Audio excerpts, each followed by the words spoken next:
My name is Myra Trent. I am 71 years old and I came home 2 days early because of a storm warning over the Gulf. My suitcase still held sand from the beach. The house felt too quiet. The third floorboard outside the kitchen door always creaked. That afternoon it didn't make a sound. Then I heard voices. Low, careful, closer to my own kitchen than voices should be at 3 in the afternoon. She won't even know it's happening until it's already done, Dana said. I stood still, Walter's chipped mug in my hand 3 feet from my own kitchen door. They were saying a doctor's name, a stack of paperwork, a filing date. I've spent 30 years reading files like this one. I never thought I'd be the file. My son and his wife had no idea how late they already were. Welcome back to Alpha Mom Stories. If you believe quiet dignity can outlast cruelty, hit subscribe now. What Myra Trent does next took 30 years to prepare, and her own son had no idea he was already too late. 38 years ago, on an ordinary Tuesday in October, Walter Trent died at his desk at the county grain co-op. A heart attack, the doctor told me. Fast and nobody's fault. I was 33 that year. Curtis was 7. Renee was 10. I had $8,000 in a savings account and a mortgage I barely understood. That morning, Walter's coffee mug sat in the sink half-rinsed. Blue glaze 1 chip on the handle, his initials scratched into the bottom WT because he swore the diner down the road mixed up mugs at the counter. I never sanded that chip smooth. I never let anyone throw the mug away either, though Curtis suggested it once in his 20s gently when he thought I might want to let some things go. I went to work instead. Nurse's aide first, because that's what a hospital would hire a widow with 2 children and no degree to do. Then my LPN license night classes, twice a week Renee, doing homework beside me at the kitchen table while I studied. Within a few years, I was director of nursing at Willowdale Memorial Hospital. I held that job for 14 years. At 47, I quit that job. I started First Light Home Care from that same kitchen table, 1 phone line, 12 clients, and Walter's mug still sitting on the windowsill above the sink. People in Willowdale used to say my word was worth more than a notary's stamp. I built a company on that reputation, 340 caregivers across 6 counties, and I never once missed a payroll, not even the year the bank called in our line of credit. Walter used to say a chipped mug still holds coffee just fine. I built a company out of a kitchen table and $8,000. So I have never fully understood how a woman who ran that company could be quietly filed away by her own son as someone who no longer knew what day it was. There's a part of my life Curtis and Dana forgot about, or maybe never fully registered in the first place. From the time I was 47 until I turned 57, while First Light was still young, I volunteered as a court visitor for the Callaway County Probate Court. Twice a month, sometimes more, I drove out to see elderly men and women who'd been reported at risk by a relative, a neighbor, a concerned church friend. My job was simple to describe and hard to do well. Sit with that person, ask careful questions, and write down whether they actually needed a guardian or whether somebody else just wanted their house. I saw more of the second kind than the first. I sat across from a widower whose daughter had already changed the locks before his hearing date. I read a report calling a sharp, funny 79-year-old woman disoriented, written by a doctor who'd spent 11 minutes with her. I learned exactly which words in a medical file could take a person's whole life away from them, one signature at a time. I left that role 14 years ago when First Light needed me full-time to manage an expansion into 3 new counties. I told myself I was retiring from it the way you retire from anything you've finished learning. I hadn't finished. I'd only stopped practicing. I spent 10 years deciding whether other people's parents needed protecting. Nobody ever imagined I'd need to use what I knew on my own family. Standing in my own kitchen, listening through a door that wouldn't quite close, I understood something Curtis and Dana didn't. I understood it before they'd finished their sentence. I knew exactly what came next in a process like this one, the doctor, the paperwork, the filing, because I had watched that exact process from the other side of the table over and over for 10 years. I stayed at the door a moment longer. I told myself it was to be sure. Really, I think I needed to hear the rest. The hallway still smelled faintly of the lavender polish I used on the banister every spring. My arm had gone stiff from holding the suitcase handle so long, and still I didn't set it down. "He moves fast," Dana was saying. "Reviews hearings, all of it. And I already set up lunch. It'll look like nothing. A birthday thing." "And if she says no to the doctor?" Curtis asked. "She won't. Trust me." "She'll never see it coming." I heard papers shift on the counter. My counter, the one I'd wiped down 1,000 times. 6 weeks, Dana said. "We file 6 weeks from the lunch. That gives the report time to—" She caught herself. "Time to process." Curtis's voice dropped lower, tighter, the same tight voice he'd had at 9 years old admitting to a broken window. "The bank gave me 45 days, Dana. 45, not 6 weeks. I know how many days you have. It's not like she's really using all that money for anything anyway." 45 days. I did the math before he finished the sentence. Whatever loan Curtis was carrying, whatever had gone wrong at his gyms, it had a deadline shorter than the plan Dana was building around me, and he'd let that deadline slip out of his mouth without meaning to. I hadn't known about a loan. I hadn't known PulseFit was in trouble at all. Not one gym of the 3, not a single overdue invoice. I knew now this wasn't only about a doctor's opinion or a birthday lunch or even a courtroom 6 weeks out. Somewhere underneath all of it sat a number with Curtis's name attached and a clock already running before I'd even set my suitcase down. I could have opened that door right then. Some part of me wanted to. 10 years of reading other families' files had taught me better. Confront a plan like this before you have proof and it doesn't stop, it just goes quiet, and quiet is far harder to fight in a courtroom. I had learned that lesson watching other mothers lose not from a textbook. So I stepped back instead down the hall toward the front door, moving slow and careful over floors I knew by heart. My pulse was loud in my own ears, though my hands, when I finally looked down at them, were perfectly steady. Then I walked into the kitchen, the ordinary way suitcase wheels loud on the hardwood, and let my foot come down hard on the 3rd floorboard. For once in my life, I wanted it to creak. It did, right on cue. By the time I reached the doorway, the papers were gone from the counter, and Dana's face had already rearranged itself into delight.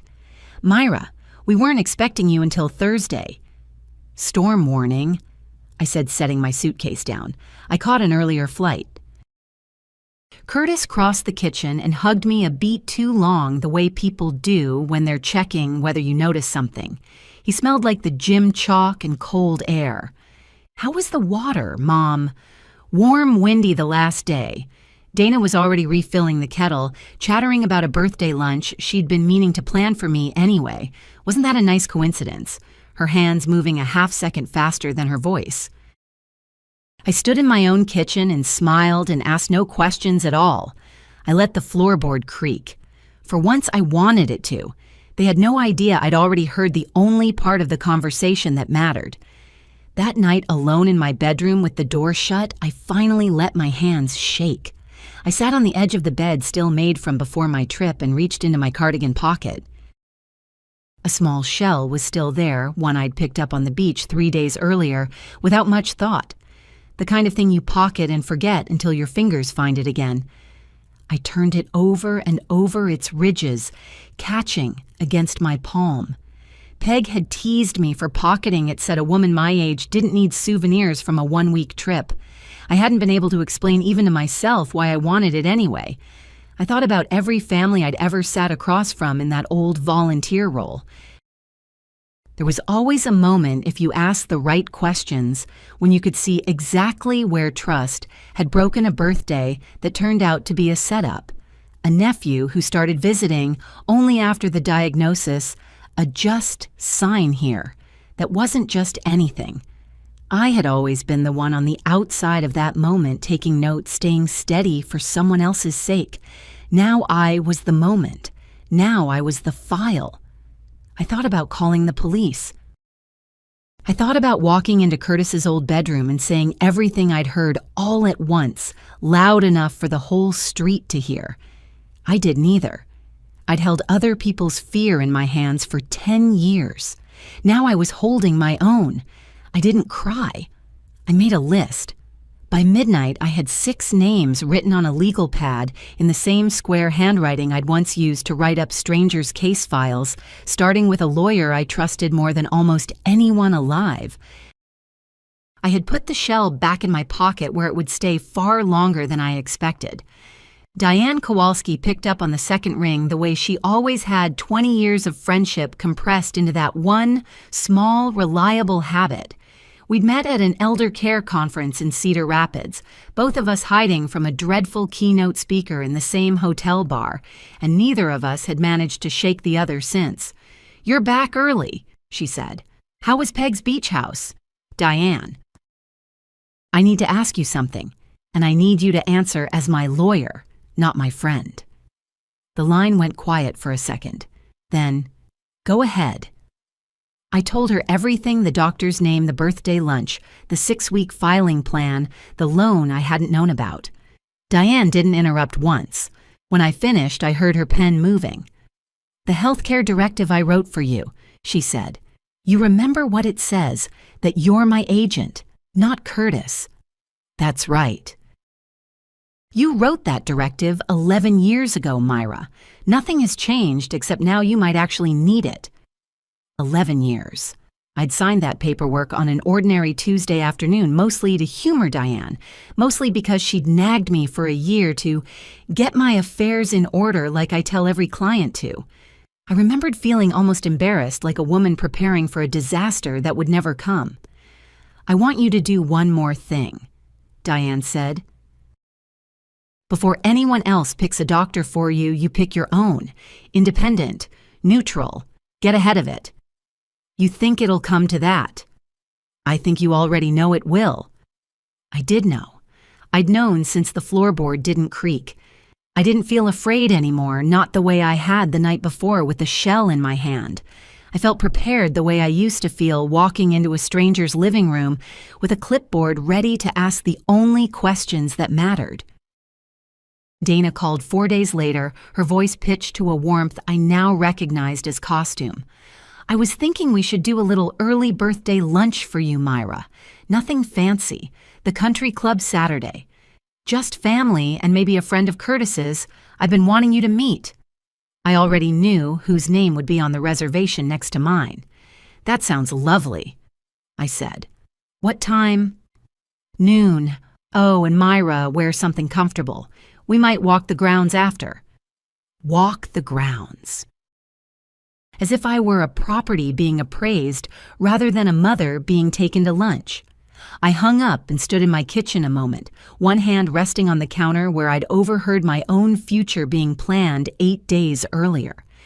Diane had already given me the name of a psychiatrist of my own, choosing a woman named Anita Okafor, with an appointment on the calendar for the following Tuesday. Proof I intended to get to on my own terms before anyone else's report existed to argue with. I thought about calling Dana back and saying no. Canceling would have been easy, and for one whole evening it was tempting. But I remembered too many files from my old volunteer years, where the mother who refused to attend was the mother the court was told to worry about. Uncooperative, evasive. I wasn't going to hand them that word for free.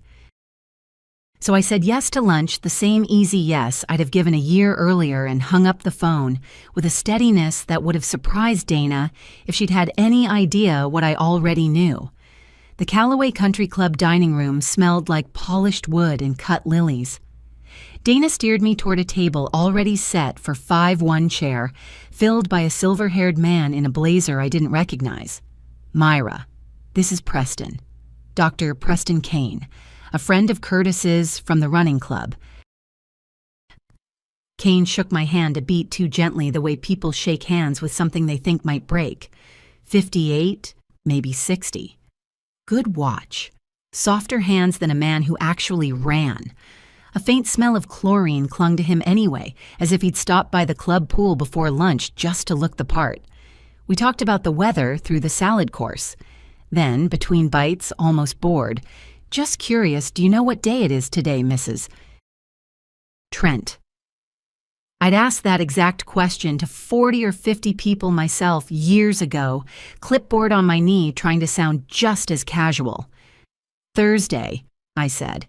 "And you, doctor, do you know whose lunch this actually is?" Kane's fork paused over his plate for half a second, no longer. "I only meant—" "I know what you meant." I smiled and reached for my water glass. "Eggs and toast, if you're curious. Wheat, not white. I take my coffee black. And I drove myself here today in a car registered in my own name." Dana laughed too quickly and changed the subject to the club's new tennis courts. Curtis stared very hard at his lemonade. Across the table, Dana watched the whole exchange like a woman checking a recipe against the finished dish. Kane wrote nothing down at the table. He didn't need to. 20 minutes was apparently all he required. I would learn later exactly how little of it he'd actually used. Curtis was 13 the night his team won the district basketball championship. I know because I read about it in the Willowdale Gazette the next morning, still in scrubs, having spent that whole evening managing a medication crisis for a client whose family couldn't reach anyone else. There was an empty seat in that gymnasium where I should have been sitting. I've never stopped knowing exactly where it was. Section C, row 4, seat 11, the same seat Walter used to take at every home game before he died. I thought of that seat again 3 weeks before my trip, the day I borrowed Curtis's car to run Tyler to a dentist appointment. A red envelope sat wedged in the driver's door pocket, the bank's return address printed bold across the corner. Notice of default, the top line read, 10 weeks to cure the loan or the bank would begin foreclosure on the PulseFit Studios property out on Route 9. I put it back exactly where I'd found it. I told myself it wasn't mine to open. I didn't mention it to Curtis. I told myself that was kindness.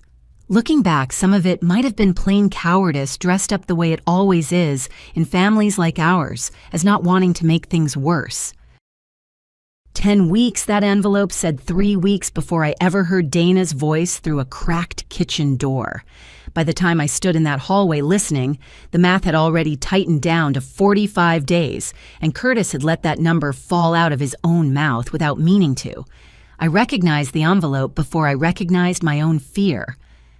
2 days after the lunch, I asked Curtis about the gyms directly. Gently, the way I'd ask about anything else over coffee, no accusation in it. "How's business, honey? Really?" "It's fine, Mom." He didn't look up from his phone. The kitchen radio played low behind him, tuned to a station he'd switched without asking the way he did every visit now. "You don't need to worry about the details. Let me handle it." He meant it kindly.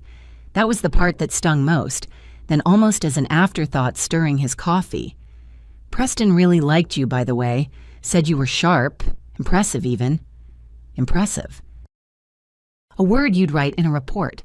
Not a word a son uses about his own mother at a birthday lunch unless someone had coached him to say it, unless the whole point of Saturday had been to gather exactly that kind of sentence. "That's a strange thing to hear, secondhand," I said. "He just mentioned it. No big deal." I let it go. I refilled his coffee instead of mine, the way I'd done 10,000 times since he was small. I'd stopped counting sometime after Renee left for college. The counting itself starting to feel like its own small grief. And I thought about how quickly an ordinary lunch could be dressed up into evidence once somebody decided in advance what story they needed it to tell. Curtis never realized he'd just confirmed something for me. The lunch had never been about a birthday. It had been about building a file, and I now understood exactly how fast they intended to fill it. Sandra Ruiz called on a Tuesday evening, her voice pitched low like she was standing in a hallway with her hand cupped around the phone. She'd worked under me at Willowdale Memorial for 6 years before I retired from nursing altogether, back when I still signed her timesheets. "I probably shouldn't be calling," she said, "but I thought you'd want to know. It's about your chart." My chart. Dana pulled it. Twice in the last 6 weeks. The system logs every access, who, when, how long. There's no treatment reason attached. She doesn't have any clinical relationship to you at all. I sat down at my kitchen table, the one Walter's mug still lived beside most mornings, and asked her to repeat the dates. She did. I wrote them on the same legal pad where I'd started my list 2 weeks earlier. It's logged Myra, twice in 6 weeks, no treatment reason on file. Has anyone reported it? Not yet. I wasn't sure it was my place. It's not, I said gently, but I'm glad you called anyway. After we hung up, I sat with my hand flat on that legal pad for a long moment. Dana had been reading my chart like she already owned it, looking for the exact language a good lawyer would need. A fall, a missed medication, anything that could be typed into a report and made to sound like decline. I learned only later where her certainty had come from. A First Light newsletter mailed to the whole family 2 years earlier had mentioned a 7-figure transaction in one line about the company's sale. Dana had read it as money. I was hoarding money that belonged in her mind to Tyler and Ava's college funds instead of sitting untouched in mine. She wasn't wrong that the number was real. She was wrong about nearly everything else. She hadn't found what she was looking for. I made sure of that myself years ago. By making sure there was nothing there to find, 14 years of clean physicals current on every screening, a memory sharp enough that I still balance First Light's board minutes in my head before I ever wrote a word of them down. Renee came by on a Sunday and stood on the porch steps like she hadn't decided yet whether she was staying. "I just wanted to check on you," she said. "Make sure you're doing okay, after the trip and everything." "I'm fine, sweetheart. Come in, I'll make tea." She didn't come in. She stayed on the second step, arms crossed against the evening chill, talking in circles about nothing in particular. Ava's soccer schedule, a recipe she'd meant to send me the weather turning early this year. I recognized the pattern. I'd used it myself once or twice, circling a hard thing with easy ones, hoping the hard thing would tire itself out before I had to name it. Then, too casually, Dana asked me to write something about dinner a couple weeks back. Just things I'd noticed. I didn't read the whole thing before I signed it. Signed what, Renee? "It's not a big deal, Mom. Dana said it was just routine, for insurance or something." She was already stepping backward down the stairs. "I should go. Mark's got the kids." I stood in the doorway and watched her get in her car too quickly, the way you leave a room you don't want to think about again. Renee had never learned to say no to Dana, only to look away. I didn't chase her down the driveway. I'd learned that too in 10 years of watching families like ours, that some people tell you everything true they're capable of telling you in a single fast sentence on their way out the door, and then spend the rest of the visit taking it back. Ruth Callahan came to my door herself on a Wednesday morning, still in her cardigan from the courthouse, a manila envelope held against her chest, like something breakable.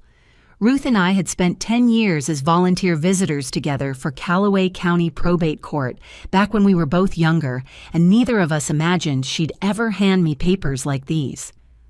"I wanted you to have this from me," she said, "not a stranger at your door." Inside was a petition for guardianship filed by Curtis Trent Petitioner. Attached to it, 12 pages of psychiatric evaluation signed by Dr. Preston Kane. The report described progressive short-term memory decline. It mentioned a fall on a staircase that had never happened, not once, not to me. I read to the 3rd paragraph and stopped. Patient continues to reside with her son, Harold. My son's name is Curtis. Someone hadn't even bothered to change the name. I sat down at my kitchen table right beside the floorboard that always creaked, and I read it a second time to be sure I hadn't imagined it. I hadn't. Kane's report had been lifted in whole sentences from some other file, some other mother, some other son named Harold, and stapled together with my name on the cover page instead. I've spent 30 years reading files like this one. I never thought I'd be the file. I sat with that thought a long time before I picked up the phone.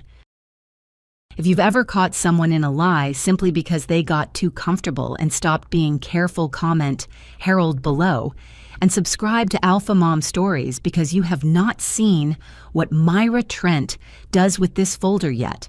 I called Diane before I called anyone else, before I even let myself feel the shake starting in my hands again. I read her the Herald paragraph word for word. For a moment, she said nothing at all. When she spoke again, the warmth was gone from her voice, replaced by something flatter and far more useful. This isn't sloppy paperwork anymore, Myra. This is fraud with your name on it. What do I do with it? Nothing tonight. Tomorrow we start documenting properly. Tonight, just breathe. I promised her I would, though I already suspected I'd be awake long past midnight regardless. I set Walter's mug down on the counter before I hung up the phone, the way I always did when I needed both hands free to think. I reached into my cardigan pocket and found the shell still there, turned it once between my fingers, and put it back. Then I walked to the hall closet and pulled down an old First Light storage box, the cardboard kind we used to keep client files in before everything went digital. I placed the guardianship petition inside it, then the Herald report on top, squared the edges the way I'd squared 1,000 files before these. I didn't raise my voice. I set the mug down and opened a folder instead. It was, I would think later, the last quiet night before any of this became a fight I couldn't outwait. I didn't know that yet. I only knew I finally had something in writing that couldn't be talked away over a kitchen table. I sat at that table another hour after I closed the box, not reading anything further, just listening to the refrigerator hum and the house settle the way houses do after midnight. Diane called back 4 days later, and this time she didn't open with hello. I need you sitting down. I'm sitting. An old contact of mine does compliance work in elder law, senior facilities across 3 counties. I asked her to look quietly into Preston Kane. A pause. Papers shuffling on her end. He has a referral arrangement with Cedar Hollow Senior Residence, $500 every time one of his evaluations leads to a placement there. They call it a consulting credit. For how long?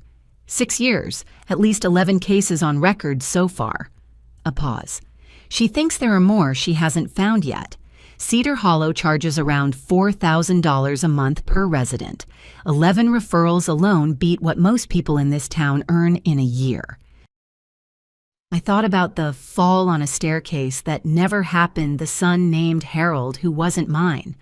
I had assumed carelessness, a doctor stretched too thin cutting corners on a Saturday lunch. He never should have called an evaluation. It wasn't carelessness, Diane said, as if she'd heard the thought out loud. It was volume. $500 a referral at least 11 times in 6 years. A man doesn't get sloppy by accident that many times. He gets efficient. I sat with the number for a long moment. 11 families at least who'd trusted a diagnosis the way I once trusted my own son. 11 files probably that looked exactly like mine, except none of those mothers had spent 10 years learning to read a file for exactly this kind of rot. I had. That was going to matter very soon. Renee came back on a Thursday evening, and this time she was crying before she even reached the top step. I need to tell you something. And I need you not to hate me for it. I could never hate you, Renee. You don't know that yet. She wiped her face with the back of her wrist, the same gesture she'd used as a girl. 2 years ago, Cousin Beth pushed back on Dana about something small, a seating chart, I think, at Ava's christening. Dana never raised her voice. She just stopped inviting her, stopped including her kids in the group chat, the shared vacation house, all of it. Nobody decided that out loud. It just happened. And you're afraid the same thing will happen to you. I'm afraid it'll happen to my kids. Mark works with Curtis. Our whole life is tangled up in theirs, Mom. I don't know how to lose this family twice. She didn't say she was sorry, not directly. She said she was scared and let the words sit there between us like they might do the apologizing on their own. I listened. I didn't lecture her, and I didn't promise her anything I wasn't sure I could keep. I believed her fear. That didn't make it harmless. Fear has excused a great deal of cruelty over the years in every family I ever studied professionally. It rarely excuses it entirely.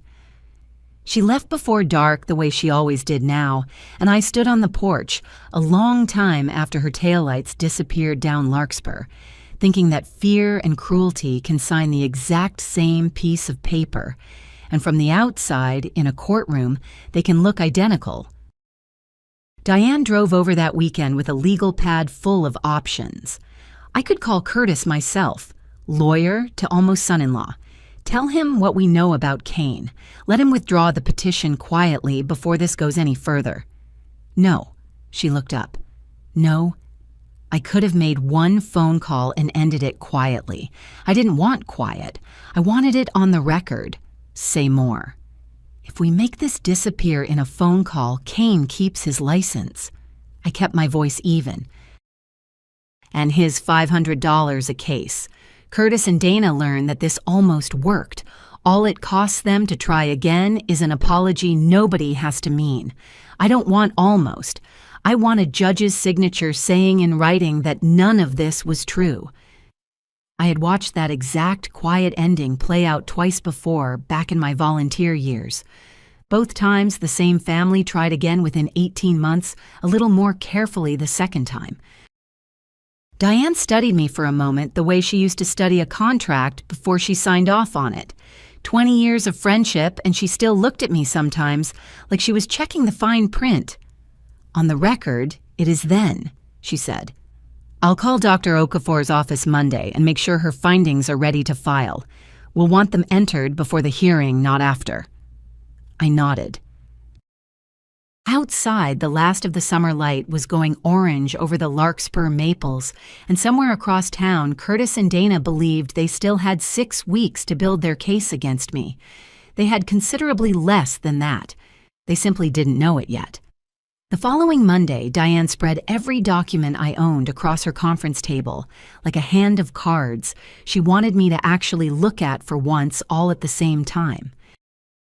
Her office smelled like old paper and the peppermints she kept in a dish for nervous clients, though I'd never once been nervous in that particular chair. The deed to the house on Larkspur Road paid off 11 years ago, one name on it, my own name. The healthcare directive Diane listed as agent signed 11 years back, a one-page summary from First Light's counsel confirming my 20% stake and my non-voting advisory seat untouched since the sale. None of this is touchable, Diane said. Not the house, not the seat, not the directive. Even if a judge granted Curtis limited guardianship tomorrow on paper, nothing here moves, not without your signature, or mine. Curtis. I had a feeling believed my whole life fit inside a savings account. He could see the balance of the way a checkbook used to sit open on the same kitchen table when he was small. There's one more thing, Diane said, sliding a slimmer folder toward me. The equipment loan, $18,000 for PulseFit 8 years ago. You co-signed it. I remember. It's a separate matter, financial, not medical, but Curtis may try to fold it into the narrative, make it sound like proof you've always managed his money or he's always managed yours. I want you ready for that question, not surprised by it. I nodded. 2 folders, 1 house, 1 signature that had never belonged to anyone but me. I realized the first time in 6 weeks I'd felt fully like myself again, not frightened, not performing calm for anyone's benefit, simply prepared. I drove to the county records office myself on Wednesday, though Diane's copy would have done just as well. I wanted to hold the deed in my own hands. The clerk behind the counter, a heavy-set man named Frank who'd processed my paperwork for 20 years, pulled the file without needing to ask my address. He still remembered the year I'd registered First Light's original business filing at that same counter 24 years earlier, back when the whole company fit on a single page. Larkspur Road, he said, sliding it across. Same as always. Nobody's touched this one, Myra. Then grinning. Someone finally trying to take the house from you, about time somebody tried way you built that company up. He meant it as a joke. He couldn't have known how close it was. Someone's trying, I said, folding the copy into my bag. They just don't know the deed's only ever had one name on it. Frank laughed and told me to have a good afternoon. I walked back out to my car under a sky gone that hard blue color that shows up in Willowdale every September and sat for a moment before starting the engine. The house had never been the vulnerable part of this story, no matter what Curtis and Dana might have assumed while they whispered about doctors and timelines in my kitchen. I'd made certain of that decades before either of them thought to wonder. Let them build their case around a home they'd never had any legal claim to in the first place. I had other things to spend my worry on. I called Curtis myself 2 days later. I kept my voice light the way I would have called about anything else. I was standing at the kitchen counter when I dialed one hand flat against the same spot where I'd once heard papers shifting under Dana's fingers. "I heard there's a court date," I said. "I'd like to know when." A long pause. "Who told you that? Does it matter when Curtis?" He tried to hold on to his confidence. I could hear him reaching for it. "Mom, it's not what you think. We're just trying to make sure things are handled properly. It's not like she's really using all that money for anything anyway. When is the hearing?" "Curtis?" Another pause, shorter this time. 6 days from now. It's just paperwork, Mom. A formality." 6 days. He said it like it cost him nothing. Like a formality was a thing you could schedule the way you'd schedule a dentist appointment and hang up afterward and forget. "Thank you for telling me," I said. And I meant it, though not in the way he probably heard it. I hung up and sat with the phone still warm in my hand. 6 days, not 6 weeks. Whatever timeline Dana had described through that kitchen door had collapsed either by design or by some judge's overbooked calendar, and either way it changed nothing about what I intended to do. It only meant I had less time to do it in. 6 days, he said, like it was nothing. I'd need every one of them. Diane came over that night with a different kind of list. She'd traded her courtroom blazer for a cardigan, but the legal pad in her lap said she hadn't traded much else. "We could file an elder abuse complaint tomorrow morning before the hearing even happens. We could sue for damages once this is over. Emotional distress alone, the chart access would support it. I know a reporter at the Gazette who'd take this story in a heartbeat. Guardianship fraud sells papers, Myra." "No to all 3. She set her pen down. "All 3. Tyler is 16. Ava is 13. Whatever happens to their parents in that courtroom, they'll have to live here afterward. Go to school with kids whose families read the newspaper at breakfast." I folded my hands on the table between us. I could have destroyed them before the hearing even started.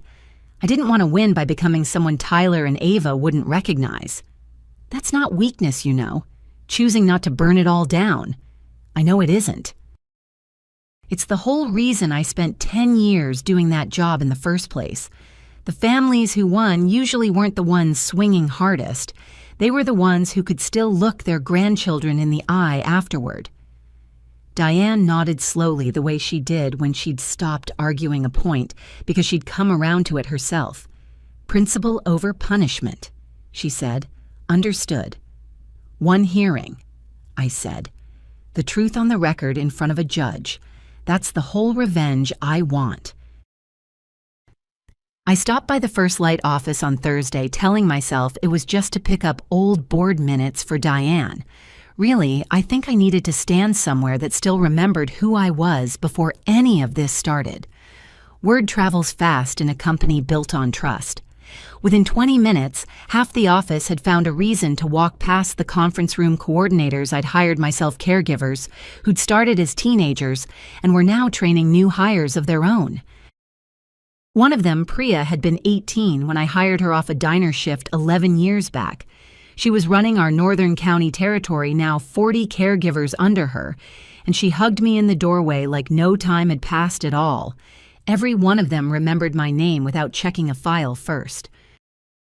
The advisory board briefed by Diane offered to draft a letter confirming what they already knew, firsthand, that I'd sat through every quarterly meeting for the past 5 years, sharp engaged, asking the same detailed questions I'd always asked. 2 of the coordinators asked almost shyly whether they could come to the hearing. just to sit in the gallery, they said, just so somebody who actually knew me would be in that room. I hadn't asked anyone to come. They came anyway. I drove home that evening steadier than I'd felt in 6 weeks. It wasn't the audience I needed. I'd simply forgotten a little that the family I'd built with my own 2 hands over 30 years was still out there, still standing whether or not the family I'd given birth to remembered it. Do you think Curtis and Dana have any idea how many people still remember what Myra built? Comment your prediction and ring the bell on Alpha Mom Stories. The hearing is next. Renee told me by accident the way she told me most things now, sideways in the middle of a sentence about something else. She'd overheard Dana on the phone with Curtis's lawyer reassuring him about something. About me, it turned out.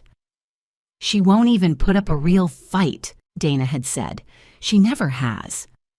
Renee repeated it to me almost apologetically, like she wasn't sure whether it would hurt me or not. It didn't, not the way she meant.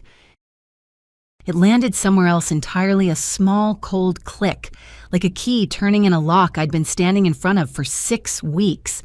Dana had built her entire plan on a version of me that had never actually existed, a woman who went quiet because she had nothing left to say, rather than a woman who went quiet because she was choosing carefully when to speak.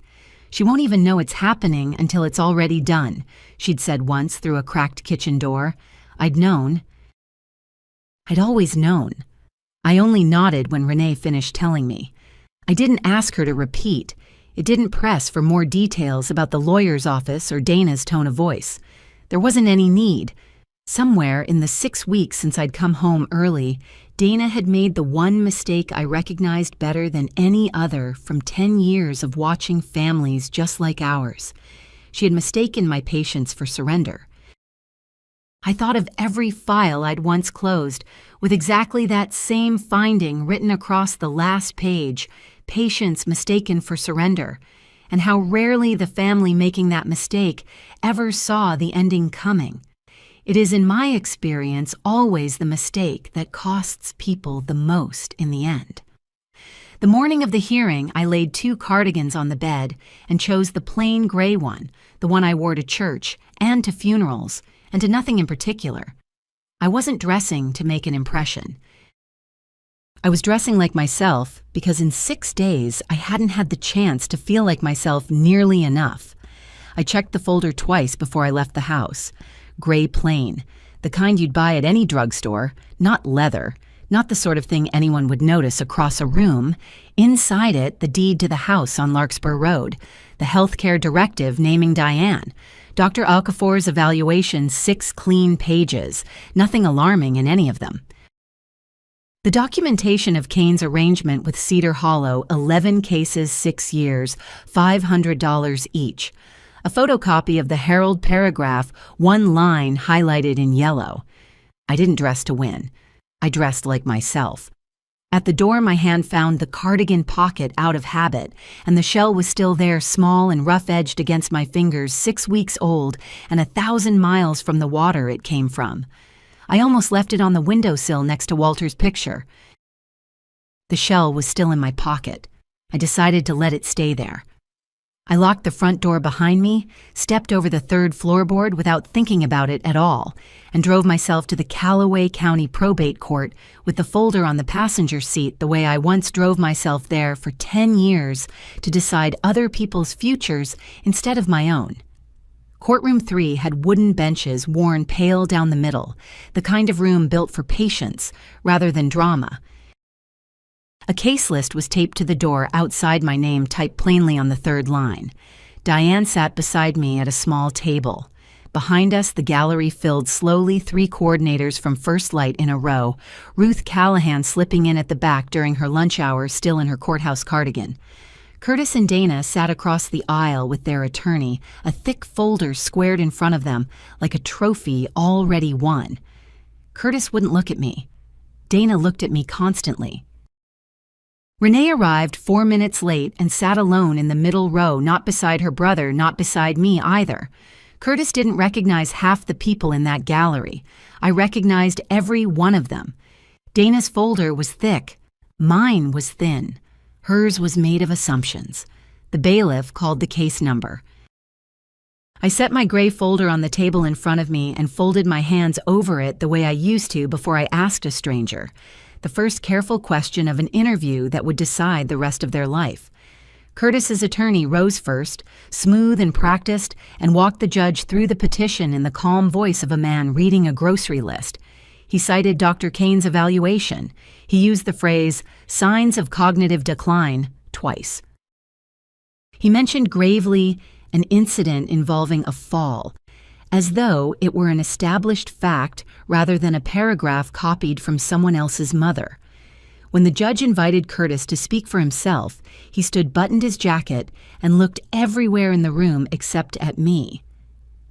"We only want what's best for my mother," he said. "This isn't easy for any of us. We just want her safe and looked after and protected." He talked for nearly 2 minutes. He mentioned love 4 times. He never once mentioned PulseFit Studios. He never once mentioned Route 9 or a bank or a deadline that had already come and gone weeks ago while I sat in this same town unaware there'd ever been a fire to put out. He never once said the word foreclosure. Dana nodded along beside him, small approving nods timed to his sentences, and leaned over twice to whisper something to their attorney, who wrote it down without looking up. I sat with my hands folded on the gray folder and waited my turn. "Counsel for the respondent," the judge said. "Your response." Diane rose without hurrying. She had a way of standing up in a courtroom that made the room feel like it had all the time in the world, even when it didn't. "Thank you, Your Honor. Before we begin, I'd like Dr. Kane to clarify a portion of his own report, if he's willing." Kane shifted in his chair at the petitioner's table, unbuttoned his jacket, then buttoned it again. "Dr. Kane," Diane said, holding up a single page, "would you read this sentence aloud for the record, 3rd paragraph?" She crossed the room and set the page in front of him herself. The courtroom went very quiet in the particular way a room goes quiet when everyone in it senses something has just shifted before anyone has explained what. Kane read it under his breath first, then stopped. His eyes moved up to Diane, then to the judge, then briefly to me. "That's," he cleared his throat, "that must be a clerical error, an old template perhaps not fully updated. Read it aloud, please, doctor, for the record." He did his voice thinner with every word. Patient continues to reside with her son, Harold. Every head in that gallery turned slowly first toward Kane and then toward Curtis and Dana. The judge turned toward our table. "Mrs. Trent, would you like to be heard?" I stood slowly. My knees take longer than they used to. I stopped apologizing for that years ago. I carried the gray folder to the clerk's table myself and opened it to 3 pages each, marked the night before with a small yellow tab. "Thank you, Your Honor." I looked at the judge, not at my son, not yet. I've spent 30 years reading files like this one. I never thought I'd be the file. Nobody in that gallery moved. Weeks ago, through my own kitchen door, I'd heard exactly what was planned for me, that I would never know this was happening until it was already done. I had known. I had known since that very afternoon. The house on Larkspur Road has one name on the deed. Mine.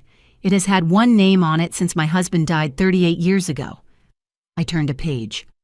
My healthcare directive names Diane Kowalski as my agent, signed 11 years ago, unchanged since. Doctor. Anita Okafor completed an independent evaluation of my competency 2 weeks ago. The court is welcome to review her findings in full. There is nothing in them worth reviewing twice. I set the next page down. Dr. Kane has an undisclosed financial arrangement with Cedar Hollow Senior Residence, $500 for every evaluation that results in placement there, at least 11 times over 6 years. It's documented, Your Honor, with dates. Kane's chair scraped against the floor behind me. I didn't look at him yet. I looked at Dana. "You told Curtis's attorney I wouldn't put up a real fight, Dana." My voice didn't rise. You were right. This isn't a fight, it's a record. Dana came halfway out of her seat. It's not like she's really using all that money for anything, Curtis said once. I closed the folder. Now the court knows exactly how much, and exactly whose name is on it. Curtis's face broke first. Not Dana's, his. You don't understand. His voice cracked down the middle. I'm always the one who has to fix everything myself. You could have called me Curtis. You were never home to call. It came out louder than he meant it to. I watched him hear himself say it. I was trying to handle it. He said quieter now, tears running openly. Before you even had to know there was a problem. Dana stood the rest of the way up her chair, scraping back hard enough that two people in the gallery flinched.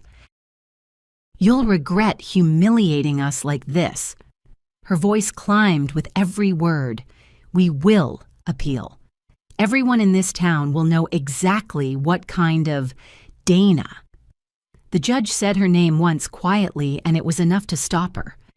Kane found his voice last thin and already reaching for a lawyer of his own. I'll be discussing with my own counsel exactly what's being implied about my practice. That's your right, doctor, I said. I expect the state board will want to discuss it with you as well. I sat back down. I laid my hand flat on the closed folder the way I'd once laid it flat on 100 other families' files, and I said nothing further. Behind me, Ruth Callahan let out a long, slow breath, the sound of 10 years spent watching this exact scene go the wrong way, finally coming out right. One of the First Light coordinators reached over and gripped the hand of the woman beside her. Renee sat frozen in the middle row, staring at her brother's back like she was seeing him for the first time. Curtis was still crying quietly now, his attorney's hand on his shoulder. Dana had gone rigid and silent beside him, arms crossed, jaw tight enough to ache. Kane stared straight ahead at nothing at all. I kept my hand on the folder and I waited for the judge to speak. The judge didn't take a recess to decide. This petition is denied, she said, for lack of any substantiated basis. I'm referring Dr. Kane's evaluation to the State Medical Board for review, along with the referral arrangement described in these exhibits. Curtis's attorney rose halfway. Your Honor, if we could request a brief. Denied. The judge repeated, already gathering her own papers. We're adjourned. Then Dana had Curtis's arm before the judge finished her sentence, pulling him toward the side door. Not the main aisle, not past the gallery, not past me. Nobody said they were sorry. I hadn't expected them to. Kane sat alone at the petitioner's table a moment longer than anyone else, staring at the exhibit, still sitting in front of him, before his own attorney touched his elbow and steered him out through a different door entirely. Dana pulled Curtis out of the room before the judge finished the sentence. I closed my folder and did not watch them go.